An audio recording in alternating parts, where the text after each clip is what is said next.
तो आज दिल्ली में जेडीयू की कार्यकारिणी की बैठक हुई और इस दौरान इस बैठक में कई अहम फैसले भी लिए गए और कई अहम ऐलान भी किए गए। लेकिन इस दौरान नीतीश कुमार ने एक बड़ा बयान दे दिया है। उन्होंने कहा है कि मैं अंतिम सांस तक बीजेपी के साथ रहूंगा।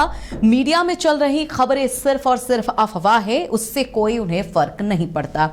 तो इस जेडीयू की कार्यकारिणी की बैठक में सीएम नीतीश कुमार ने यह बयान दिए हैं और इस पर सीधा जानकारी के लिए बातचीत के लिए हमारे साथ बिहार संपादक एसके राजीव जुड़े हुए हैं। उनके पास रुख करते हैं। राजीव जी, आज जेडीयू की कार्यकारिणी की दिल्ली में बैठक हुई। कई मायनों में यह बैठक बेहद अहम थी। जो फैसले आने थे वो आगे, लेकिन नीतीश कुमार ने इस दौरान बड़ा बयान दे दिया है। वो आखिरी सांस तक बीजेपी के साथ रहने का यहां पे दावा करते नजर आए इस बैठक में।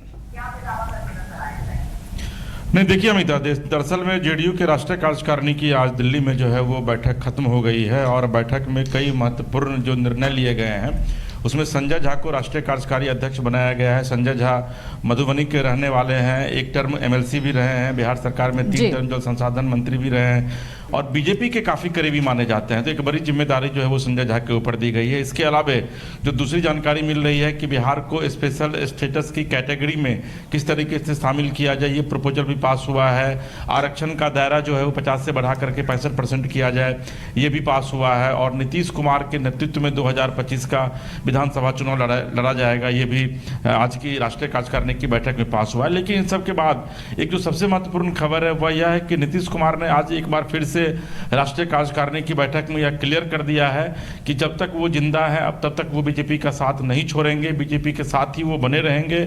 और जो मीडिया में जो खबरें आ रही हैं उस खबरों पर वो कोई संज्ञान नहीं लेते हैं, उसका कोई नोटिस नहीं लेते हैं और विपक्ष जिस तरीके की बयानबाजी कर रहा है उसका भी वो कोई नोटिस नहीं लेते हैं। तो देखिए ये एक बड़ी खबर है अमिता, क्योंकि लगातार पिछले कुछ दिनों से जब अश्विनी चौबे का एक बयान बिहार में आया था और उसके बाद फिर जेडीयू की तरफ से जमा खान ने पलटवार किया था, तो ये कहा जा रहा था कि रिश्ते जो हैं वो अब एक बार फिर से जेडीयू और बीजेपी के बीच रिश्तों में जो है वो खटास पड़ती दिख रही है। लेकिन आज नीतीश कुमार ने विधिवत जेडीयू के राष्ट्रीय कार्यकारिणी की बैठक में यह क्लियर कर दिया है कि किसी भी कीमत पर वो आखिरी सांस तक अब बीजेपी का साथ नहीं छोड़ेंगे, बीजेपी के साथ रहेंगे और मिल करके, चाहे वो केंद्र में हो या फिर बिहार में हो, वो मिल करके बीजेपी के साथ काम करेंगे। तो अब इसका सीधे आप ये मायने लगा सकती हैं कि आने वाले दिनों में जो 2025 का विधानसभा चुनाव है वो नीतीश कुमार के नेतृत्व में जो है वो चुनाव लड़ा जाएगा।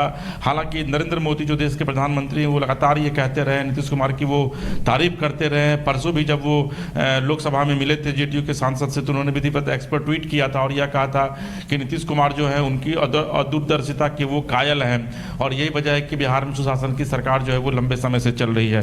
तो एक बार फिर से ये बात आज क्लियर हो गई है और इस बात पर नीतीश कुमार ने पूर्ण विराम लगा दिया है कि कहीं कोई इफ बट की गुंजाइश नहीं है, बल्कि बीजेपी के साथ नीतीश कुमार। लेकिन एसके राजीव जी, कहीं ये इस बात पे मुहर लगाने का नीतीश कुमार की वजह ये तो नहीं है, क्योंकि लगातार पिछले कई दिनों से जो राजद हो या फिर इंडी गठबंधन के तमाम ऐसे नेता हैं लगातार ये आरोप लगाते रहे हैं कि बीजेपी जो है नीतीश कुमार की कुर्सी छीनना चाहती है। आने वाला जो चुनाव है आगामी विधानसभा चुनाव वो भाजपा के ही नेतृत्व में होगा।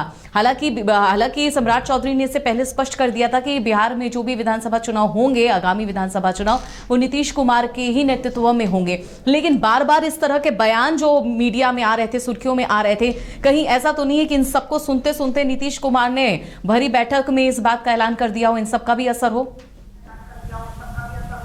नहीं, देखिए अमिता, दरअसल में पिछले कुछ दिनों से अगर आप पिछले 3-4 दिनों के घटनाक्रम को देखें बिहार में, तो अश्विनी चौबे का एक बयान सामने आया था। आज से 3 दिन पहले भागलपुर में उन्होंने बयान दिया था और यह कहा था कि एनडीए के नेतृत्व में, बीजेपी के नेतृत्व में जो है वो बिहार में चुनाव लड़ा जाना चाहिए। जबकि उसके थोड़ी देर पहले संजय पासवान ने एक बयान दिया था और यह कहा था कि बिहार में जो आज बीजेपी 12 सीट जीती है उसमें नीतीश कुमार की बड़ी भूमिका और नीतीश कुमार के नेतृत्व की वजह से ही, उनके सुशासन की छवि की वजह से ही बिहार में बीजेपी को 12 सीटों पर सफलता मिली है। फिर जमा खान जो कि जेडीयू कोटे से मंत्री हैं, अभी कैमूर के से विधायक हैं, उनकी तरफ से यह बयान आया और उन्होंने कहा कि नीतीश कुमार ने एक बड़ा त्याग किया है और नरेंद्र मोदी को प्रधानमंत्री उन्होंने बनाया है, जबकि उनको खुद प्रधानमंत्री बनने का ऑफर था। उसके बाद फिर बीजेपी की तरफ से भी बयानबाजी की जाती है। फिर सम्राट चौधरी को मीटिंग से नीतीश कुमार अपने आवास पर बुलाते हैं, फिर बैठक होती है और मीडिया में एक कयास का दौर जो है वो चल पड़ता है कि नहीं भाई अब सब कुछ ठीक ठाक नहीं चल रहा है, नीतीश कुमार जो है फिर से वो पलटी मार सकते हैं। बल्कि कई चैनल ने तो यह चलाया आया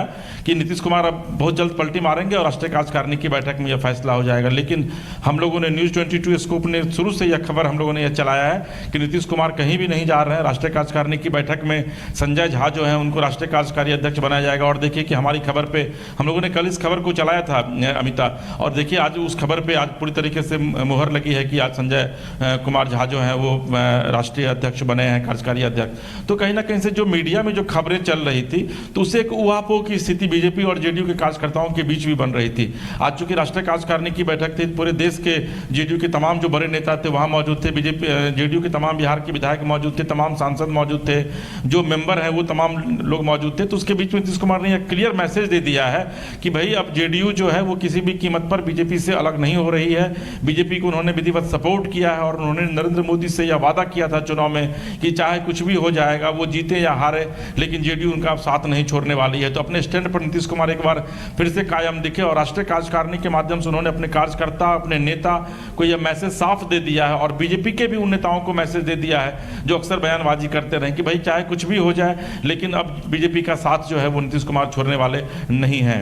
जी अमिता, चलिए, और नीतीश कुमार ने साफ कर दिया है कि वो नीतीश कुमार लगातार बीजेपी के साथ अंतिम सांस तक जुड़े रहेंगे और कई लोगों का उन्होंने ये जवाब देकर मुंह भी बंद कर दिया है। तमाम जानकारी के लिए हमसे बात करने के लिए बहुत बहुत शुक्रिया इसके राजीव जी। तो आपको बता दें कि आज दिल्ली में जेडीयू की कार्यकारिणी की बैठक हुई और इस बैठक में कई अहम फैसले लिए गए और कार्यकारिणी अध्यक्ष जो है वो संजय झा को बनाया गया। लेकिन इन सबके बीच नीतीश कुमार ने एक बड़ा बयान दिया। उन्होंने कहा कि अंतिम सांस तक मैं बीजेपी के साथ रहूंगा। फिलहाल जो भी बातें आ रही हैं मीडिया के थ्रू, ये सारी खबरें जो हैं वो अफवाह है और इससे उन्हें कोई फर्क नहीं पड़ता।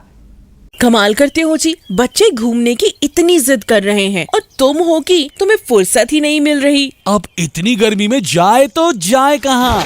इस गर्मी में मस्ती और फन का आ गया है परफेक्ट डेस्टिनेशन, वाइल्ड वादी, जहाँ है water park, bird park, flower park, trampoline park, amusement park, 250 feet लंबा, जिप लाइन और क्रिकेट स्टिमुलेशन का खूबसूरत नजारा। वाइल्ड वादी, 10 माइल चौक, रांची। वाइल्ड वादी यानी अनलिमिटेड फन और अनलिमिटेड मस्ती।